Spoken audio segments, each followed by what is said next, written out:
एक फौज, एक शेरों की फौज जिसका सरदार गीदड़ हो, शेरों की फौज जिसका सरदार गीदड़ हो, वो हार जाएगी। 100 गीदड़ों की फौज जिसका सरदार शेर हो।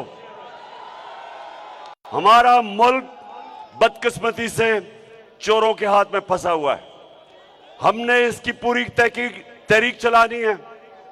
इलेक्शन से ये भाग रहे हैं। इनको पता है कि इलेक्शन अब ये नहीं जीत सकते। इनको पता है पाकिस्तानी कौम किधर खड़ी है। इसलिए ये सारे मिलके कोशिश कर रहे हैं कि किसी तरह कुर्सी को पकड़ ले और मुल्क बेशक नीचे जाए, क्योंकि 33% रुपया गिरा है, 33% डॉलर बढ़ा है, 33% इनके आने में इस मुल्क की दौलत कम हुई है। आप सबका पैसा 33% कम हुआ है, लेकिन इनके मुल्क से बाहर पैसे पड़े हैं डॉलर्स में। इनकी दौलत में 33% इजाफा हुआ है। यहां लोग गरीब हुए हैं, ये अमीर हुए हैं। ये भी मेरे वोकला एक और चीज फैसला कर लो। आगे से अजान हो रही है, मैं बस खत्म कर रहा हूं।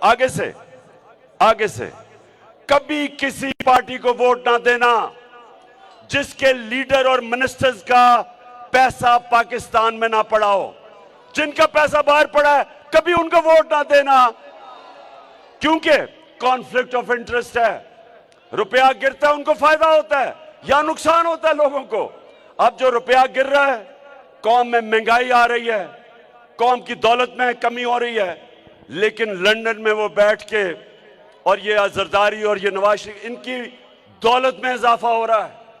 इसलिए आप सब तैयार हो जाओ, मैं कॉल दूंगा और इंशाल्लाह हकीकी तौर पे अपने मुल्क को आजाद करेंगे।